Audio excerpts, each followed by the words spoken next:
Assalamualaikum warahmatullahi wabarakatuh. Teman-teman, bertemu kembali dengan Kang Z. Fakta baru kronologi full pendaki yang meninggal di Gunung Lawu atas nama Gati Ambarwati, asal Madiun. Jika teman-teman ini memperhatikan apa yang sudah saya sampaikan di video-video sebelumnya, salah satunya adalah video yang saya upload sebelum ini. Di situ saya mengatakan begini. Jadi gini ya teman-teman, di video saya yang kemarin ini kan mengatakan bahwa meninggalnya Gati Ambarwati ini dikarenakan terserang hipotermia. Banyak sekali teman-teman yang menanyakan kok Kang Si dapat menyimpulkan bahwa Gati Ambarwati ini terserang hipotermia. Saya melatih saya pribadi untuk tetap positif thinking dalam menilai sesuatu. Jadi gini ya teman-teman, sebenarnya dari awal hari pertama Gati Ambarwati ini ditemukan dan beritanya mencuat, di situ sudah ada istilahnya gambaran. Hanya saja untuk menyampaikan gambaran ini ada beberapa hal yang harus saya pertimbangkan. Dari awal saya membuat channel mengangkat cerita-cerita pendaki yang hilang di Gunung Lawu, ini saya harus pandai-pandai memilih. Karena itulah dari dulu saya sering dihujat. Setiap memberitakan kejadian ganjil, di situ terkesan ngambang. Banyak banget teman-teman yang berkomentar ini menghujat saya, menyalahkan saya kenapa beritanya hanya ngambang. Karena begini ya teman-teman, YouTuber sebodoh saya ini harus pandai-pandai. YouTuber bodoh tapi harus pandai. Jadi ini tuntutan ya. Harus pandai-pandai memilah mana yang pantas disampaikan ke publik dan mana yang tidak. Mungkin disitulah letak kekurangan saya di depan penonton YouTube. Begitu juga dengan kasus meninggalnya Gati Ambarwati di Gunung Lawu sana beberapa hari yang lalu. Karena itulah dari awal video pembahasan tentang meninggalnya Gati Ambarwati ini, saya menyampaikannya, penjelasannya ini secara medis, secara logika saja. Di situ saya menyampaikan bahwa Gati Ambarwati ini meninggalnya karena hipotermia. Mungkin secara medis memang iya. Jadi cerita lucunya begini ya teman-teman.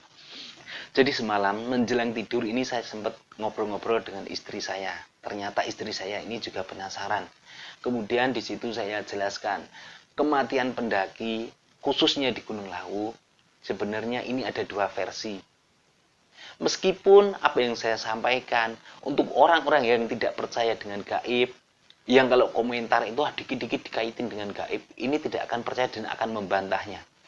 Jadi obrolan saya dengan istri saya semalam ini saya menjelaskan. Jadi kematian pendaki di Gunung Lawu sana yang kematiannya ini secara kurang wajar. Maaf, kurang wajar loh ya. Ini sebenarnya penjelasannya ada dua sisi. Yang pertama sisi medis, yang kedua adalah sisi gaib. Sudah saya ceritakan gamblang. Dan ternyata semalam saya jelaskan ke istri, pagi tadi saya dapat kabar dari istri saya.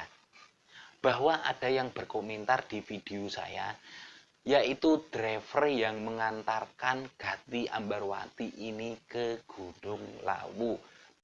Tepatnya dari Terminal Madiun sampai ke Cemoro Sewu.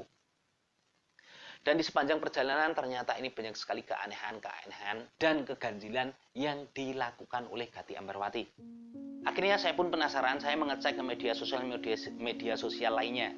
Dan setelah saya cek, saya menemukan sebuah akun yaitu atas nama Tri Ayu siapa tadi. Ternyata beliau ini adalah pemilik renker di Madiun sana yang sempat dihubungi 3 kali oleh Gati Ambarwati sebelum berangkat ke Gunung Lawu. Dia menceritakan kronologinya tapi versi dia. Sedangkan untuk versi di sepanjang perjalanan nanti saya sampaikan atas dasar cerita yang disampaikan oleh Maftuhin Geri. Dia ini berkomentar di semua video saya. Dia ini yang mengantarkan Gati Ambarwati sampai ke Cemoro Sewu. Karena itulah di video ini saya berani menceritakan. Hanya saja saya akan mengikuti alurnya. Alur perjalanan mulai dari Gati Ambarwati ini memesan mobil, kemudian dia ini naik motor sampai ke Terminal Madiun. Dari Terminal Madiun naik renker, diantarkan oleh Maftuhin Geri ini tadi sampai di Cemoro Sewu. Lanjut lagi dia ketemu salah satu pendaki di pos 1. Lanjut ketemu lagi pendaki yang sempat ngobrol di samping warungnya Mbok Yem. Mungkin sampai di titik situ teman-teman akan bertanya, apa benar sih Gati Ambarwati sebelum ke puncak ini sempat di area warungnya Mbok Yem. Di sini nanti akan saya perkuat dengan sekelumit kalimat yang sempat dilontarkan oleh Pak Jarwo pada saat membuat video pertama kali penemuan jasadnya Gati Ambarwati. Di situ Pak Jarwo ini sempat mengatakan sesuatu meskipun kurang jelas. Teman-teman silahkan gunakan handsetnya agar enak dan gamblang dalam mendengarkan detail kronologi perjalanan Gati Ambarwati ke Gunung Lawu sana sampai Gati Ambarwati ini tersenyum dalam dekapan Gunung Lawu.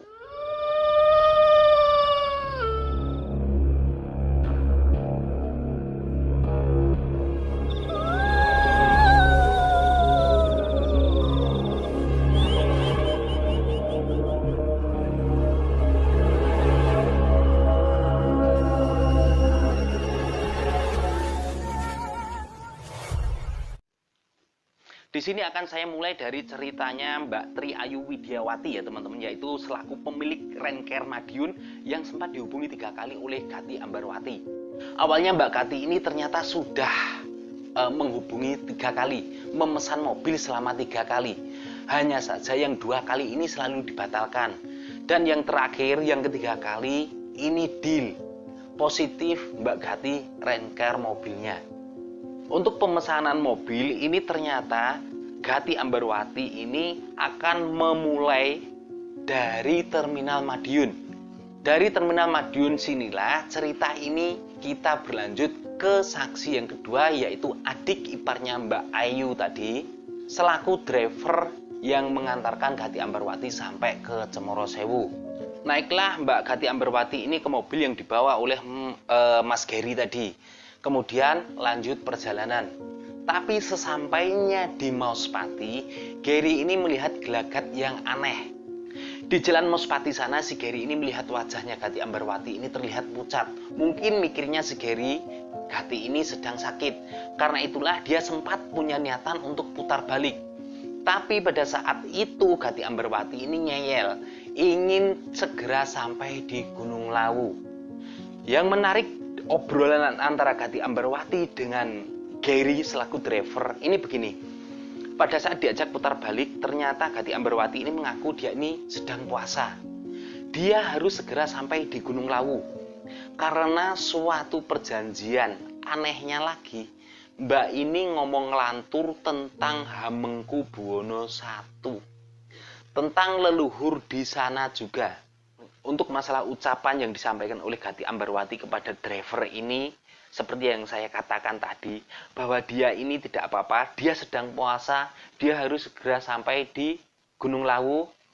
Dia sempat mengatakan tentang leluhurnya di Gunung Lawu sana, dan dilanjut lagi dia juga mengucap tentang Hamengku Buwono I. Silakan teman-teman simpulkan sendiri, saya no comment. Lanjut lagi di perjalanan. Dari Terminal Madiun sampai Cemoro Sewu dia sudah tidak wajar dan sempat hilang. Aku driver yang ngantar Mbak Gati. Selama di mobil dia sering ngobrol sendiri dan sempat hilang di pom bensin. Saat kutanya, katanya lagi ketemu leluhurnya dan jam 1 harus sampai Hargo Dumilah. Aku ada bukti chatku sama istriku waktu Mbak Gati hilang di pom bensin. Jadi ini kronologinya begini ya teman-teman. Kekhawatiran seorang driver ketika konsumennya ini menghilang dan belum dibayar, saya bisa merasakannya. Mungkin itulah yang membuat Mas Geri ini sampai curhat ke istrinya.